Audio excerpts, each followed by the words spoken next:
I'm Dave Wakeman, and I've lived here since 1947, here at Tahoe. Here in this house since 1960. Well, I grew up in the place that became a coffee house on Highway 89, Alpena. That was the library. My mom was the first librarian. She got here, she's going, there's no library, I gotta do something. So she made a trip to Placerville and got all the books she could from the library down there and came up here and started the library. She had worked in a library. I was probably 10 or 11, snow.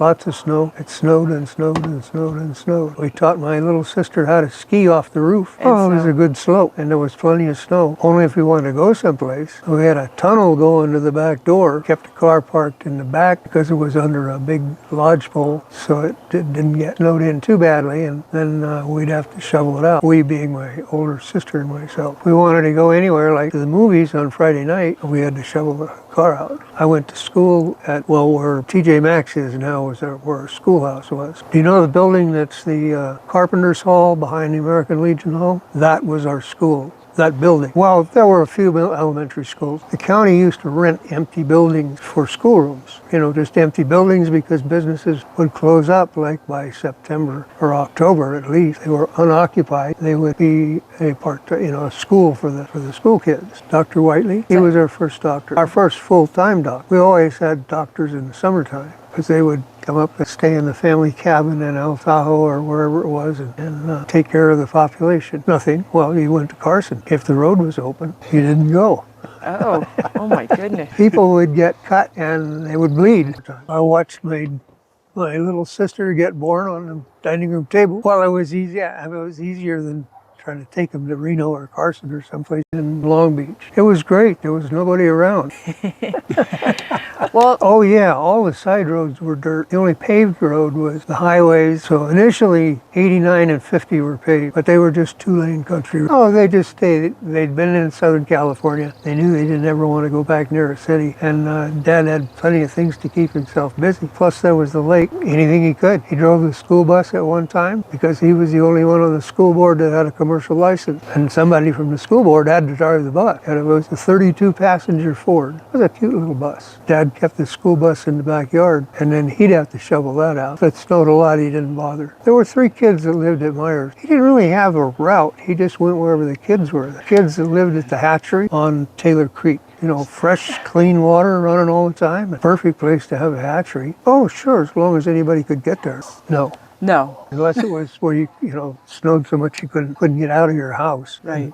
And that would happen occasionally. Winter 51, 52, we had snowstorms like that. It snowed in January, and it continued to snow. Snowed a lot that year. Everything was buried. We lost 100 houses in South Lake Tahoe. Most of them were unoccupied. That's why they collapsed. Nobody was keeping the heat on to melt the snow off the roof. Right. And the houses were all built with, 2x4s. They weren't really engineered for anything. What happened was there was so much snow that the snow stacked up to the rafters and held the walls up so the roof couldn't fall in. So in the springtime, when things started melting and people came up and opened their cabin and turned on the heat, that allowed the snow to melt away from the walls and the roofs fell in. You could hear them. It was like when the roof fell in at the Legion Hall. You could hear it going. One of my wintertime businesses was putting steel edges on skis. Skis were all wood. They didn't have steel edges. Well, they did if you wanted to buy an expensive one. But nobody up here bought expensive. Nobody sold them. There were a couple of sporting goods stores that sold skis, and they were skis. That was it. So basically what I did was mount bindings because those, you had to know kind of what you were doing. Dad called it the school children's ski exchange. So the kids would, parents would bring their kids in to get them outfitted for skiing. Skis, boots, and poles. And then the next season they would bring their stuff back and trade up. Still have people comment on that to me. People remember having been there and done that and skied on odd equipment. White Hills, yeah, there was a T-bar that you can still see the cut in the trees where the T-bar ran up. And underneath the T-bar was a jump. I think one of the Amundsen kids had put that together. Well, yeah, we were on the same ski team. We were on the Red Hornets at the Edelweiss. So our moms sewed us poplin jackets up. Everything was red. A big patch on the front said Red Hornet. We would show up at a ski meet like down at Badger Pass at Yosemite. And so all of a sudden they'd have, 15 kids running around that all looked the same, had the same color parka on, the same color hat, and they were good skiers. Yeah, we raced very competitively in the junior program. The senior program hadn't really gotten started at that. My dad didn't think too much of that, so he got together with a couple of guys from the telephone company, and they high-graded a bunch of telephone equipment and built an electronic timing. He had taken kitchen clocks, and he changed the drive system so that it drove seconds, not minutes. No, they weren't allowed to use electronic timing for the Olympics. It had to be a stopwatch. Oh, he did as soon as he started competing. I was his mentor. I was his sister's boyfriend. His dad, who was the highway patrolman for Echo Summit. There were two rope tows on Skirin Boulevard. One went up halfway and the other one went from the halfway to the top. Not that the top was much. It was only like the first 4 blocks or the last 4 blocks of Skirin Boulevard. Where the Mexican restaurant was, that was a ski lodge at one time. That's how that building got built. If you skied and you rode a rope tow, your hands were wet, your gloves were wet, everything was always wet. A wet glove would freeze. So kids get to the top of the rope tow and they couldn't let go of the rope. Dad taught him how to make a safety line. After the first kid lost his arm, just got ripped up in the return mechanism.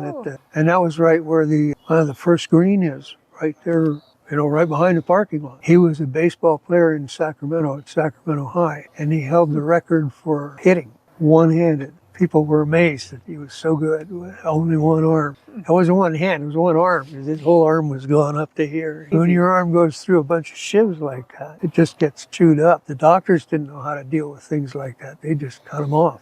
Harvey's opened in 47. Harvey's was probably the first year-round casino. When I was working in gas stations, 50s, there were 54 in South Lake Tahoe, between the Y and state line. Every subdivision that was the corner closest to the highway had gas stations on it. And the only reason I know that is because Elwood Pierce, that operated the Shell station I worked at the Y, which is still there, he counted them. He wanted to know. I had a customer that used to come in every Saturday. He'd pay me for the gas that I had fronted him the weekend before. Every weekend he'd gamble until he'd run out of money and he couldn't afford to buy gas. So he'd come into the gas station, give me a sob story, and I would give him enough gas to get back to Sacramento, and he'd pay me for it the next week. No, it was called Tahoe Sierra Market. It was right there on the highway. But that was Harvey's and Fenn. Fenn Barkley and Harvey were in-laws. Cattle drive. Twice a year, they'd drive the cattle up, drive them down from Carson Valley.